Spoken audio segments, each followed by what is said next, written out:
Are we speeding? Sound speed and action. Welcome to Talking Loud with Chris Savage, the show that's serving up the loudest takes on building businesses, top-notch products, and unforgettable brands.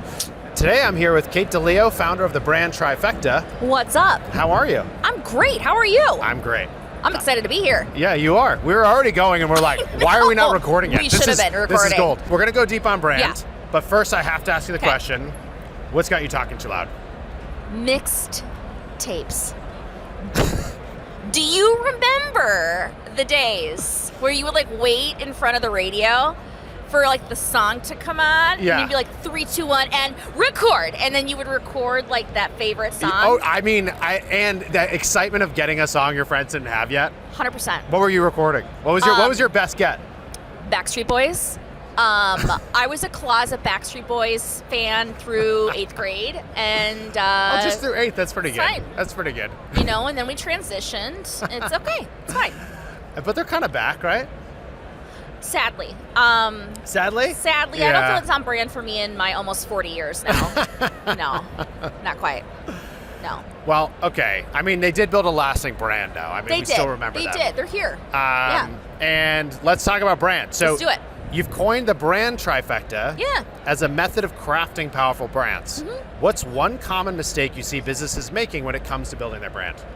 I think one of the biggest mistakes that brands make is candidly diving way too quickly into talking about product or offering features and benefits. Yeah. So it's very easy for us, because we're so close to the thing that we've created, to want to immediately go, okay, and it does this, and it does this, and it does this, and it does this. But what we don't realize is that our buyers can get inundated and overwhelmed very quickly with all of that information. And instead what we need to do is pull back and understand the psychology of buying, which is that actually our buyers need to know 3 key things, which I call the Brand Trifecta, before they're actually ready to know all of that how, what, feature, benefit information. And those 3 things are, tell me what you do, tell me how you solve my problem, and tell me how you're different.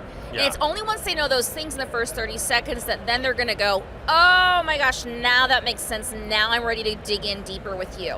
So the biggest misconception is that if we slap them across the face with so much detail about the offering, we're missing the opportunity to actually talk about how we solve their deepest level heart pain and allow them to opt into the conversation. Yeah, got it. And so how should, because everyone's excited, like you've built a product, you have a company, and you want to tell people, especially with the new thing you did. Oh, totally. But how do you think you should structure, when do you tell people about the new thing, and like, how does that fit in with building the brand like at the high level? Great question. Okay, so if we think about brand, this is really getting into a question about content hierarchy. Yeah. And what I want us to think about is that when it comes to our marketing and our content hierarchy, brand in and of itself sits at the tip top of the iceberg, okay? So when I think about Brand Trifecta, there's 3 things. Tell me what you do, that's your tagline. That's that short, snippy phrase at the top. Yeah. Followed by a value proposition statement, which says, here's how we solve your deepest level heart pain. That's literally 1 or 2 sentences. Followed by the 3 to 5 big bullet points of differentiator statements. Here's how we're different and better than the rest.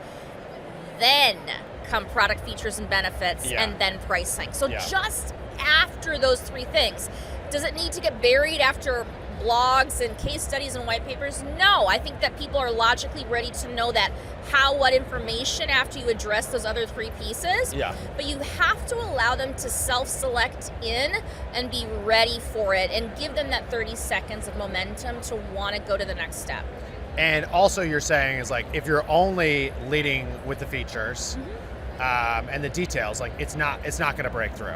It's not going to break through. I mean, think about it. As consumers, do we want to just be told a bunch of data points, or do we want to know that you understand our pain first? Yeah.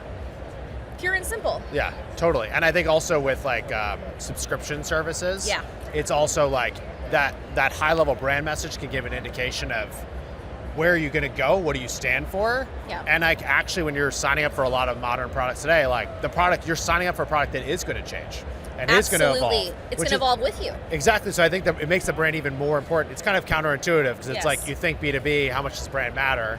And it's like, no, it matters way more than you think it would, because you're trying to give them a promise of what you could be. and what you believe in. Absolutely. And you can't do that with just features. And I would tell you, especially in today's economy where we still need to recognize that founder-led sales are at the crux of B2B. Yeah. You cannot escape it, I'm sorry. But we have so many companies coming through the gateway. Founder-led sales are still a part of this, okay? Yeah. And if that's truly the case, we've got to recognize that most founders, we have a bit of FOMO.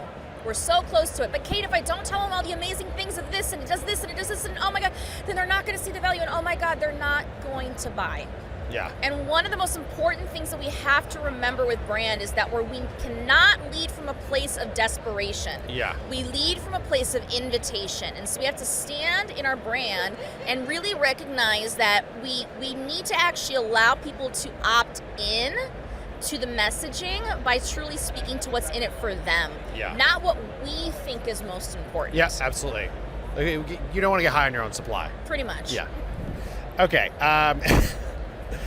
You said that brand is the path of least resistance to revenue. Yeah. Can you share an example where a simple message transformed a company's growth trajectory? I'm going to give you a really silly example. So I worked with a company about 5 years ago, a tax services company. Okay. Because that's sexy. Oh, super so sexy. sexy. Yeah. Okay. We love tax services. All right. Yeah. Tax services. All right. So I loved this founder, and in fact, I ended up hiring him, and he's now on my tax team. He's fabulous. Out of New Jersey. Okay. So, because that's how it works. A tax team, that's great. Out of New Jersey. Yeah, I mean, no BS, right there. Okay. So this guy was like, I was like, what do you do? He's like, I do taxes. I was like, that's not doing anything for you, Matt. Tell me more, you know?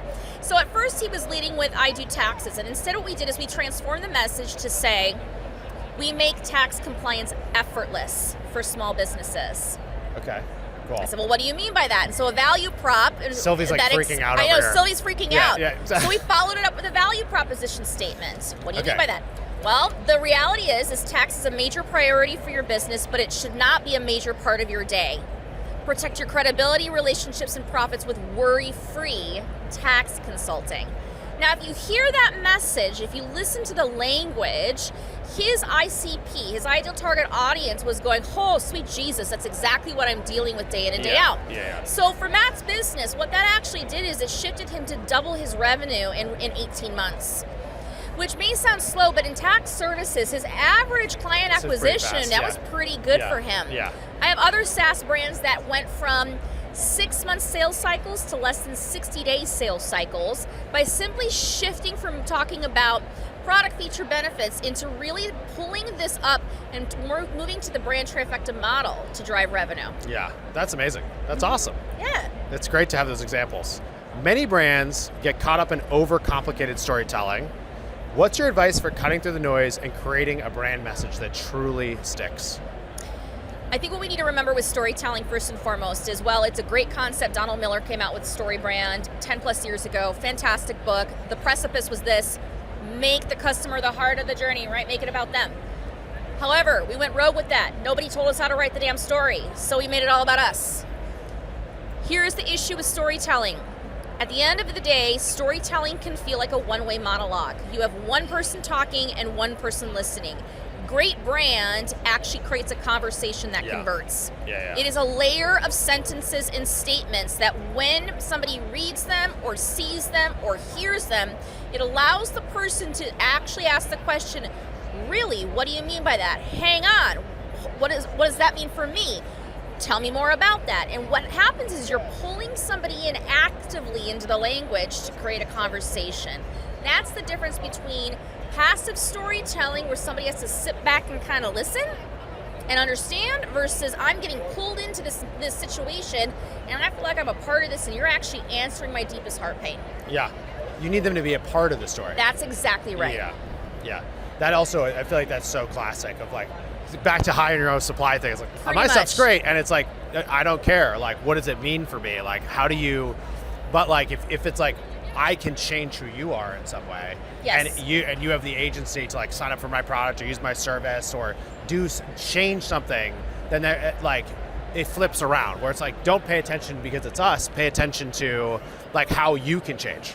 You know what the most beautiful thing about that is too, and you talk about brand that drives revenue, is what we start to see is this shift, is that leaders and founders, they go from FOMO to this recognition that they're very strong actually in founder-led sales, and they're very strong in driving revenue and building pipeline. because they begin to lead from a place of invitation again, like I always say. They begin to start to see that it's not about them. Instead of them feeling like that slimy salesperson, that other person gets to opt in and self-select. And there's something really gorgeous about that when you have a strong brand, that other human gets to say, I like that. I want to go deeper into that conversation. Totally. That's what brand is supposed to do. Yeah. And it gets that monkey off of your back. Yeah. So that person wants to actually engage and say, okay, so I have this specific problem and how much is it going to cost? Yeah. Amazing. I love that. Okay, we're going to go to the wild card questions. All right, let's do it. Okay. What's your go-to karaoke song? No Diggity. Perfect. Okay. What's a movie you could watch again and again? A River Runs Through It. Oh, wow. Nice. Very fast. You weren't expecting it, I know. I was not. Nope.